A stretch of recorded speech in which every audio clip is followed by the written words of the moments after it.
തൃശൂർ കൊടുങ്ങല്ലൂർ ശ്രീ കുരുമ്പ ഭഗവതി ക്ഷേത്രത്തിലെ ചരിത്ര പ്രസിദ്ധമായ മീനഭരണി ആഘോഷത്തിന്റെ വരവറിയിച്ചുകൊണ്ടുള്ള ചെറുഭരണി കൊടിയേറ്റം തിങ്കളാഴ്ച നടക്കും. പരമ്പരാഗത അവകാശികളായ മലയൻ തട്ടാൻ സമുദായത്തിലെ കാവിൻ വീട്ടിൽ കുടുംബങ്ങൾക്ക് ദേവിക്ക് പട്ടും താലിയും സമർപ്പിക്കുന്നതോടെ ക്ഷേത്രാങ്കണത്തിൽ വേണാടൻ കൊടികൾ ഉയരും.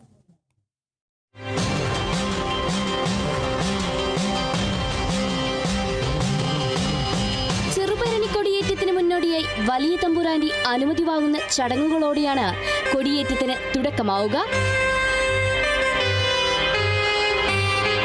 കാവൽ വീട്ടിൽ ആനന്ദനും അനന്തരാവകാശി ശിവകുമാറും കോട്ടക്കോവിലകത്തെത്തി വലിയ തമ്പുരാൻ കുഞ്ഞുണ്ണിരാജയുടെ അനുഗ്രഹം തേടി.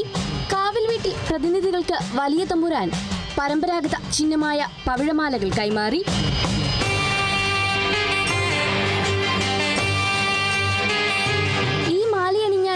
ദേവിക്ക് പട്ടും താലിയും സമർപ്പിക്കാനെത്തുക. ശ്രീ കുരുമ്പ ഭഗവതി ക്ഷേത്രം manager K Vinod, C K Sekharan, ഉപദേശക സമിതി president K K Bharathan, secretary V Santhosh എന്നിവർ നേതൃത്വം നൽകി. Kerala vision news, Thrissur.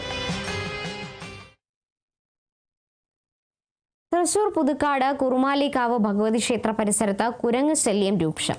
ആക്രമണത്തിൽ നിന്ന് രക്ഷപ്പെട്ട് ഓടിയ ദേവസ്വം സെക്യൂരിറ്റി ജീവനക്കാരന് വീണ് പരിക്കേറ്റു. 1 മാസത്തിലേറെയായി പ്രദേശത്ത് കുരങ്ങ് ശല്യം രൂക്ഷമാണെന്ന് നാട്ടുകാർ പറയുന്നു.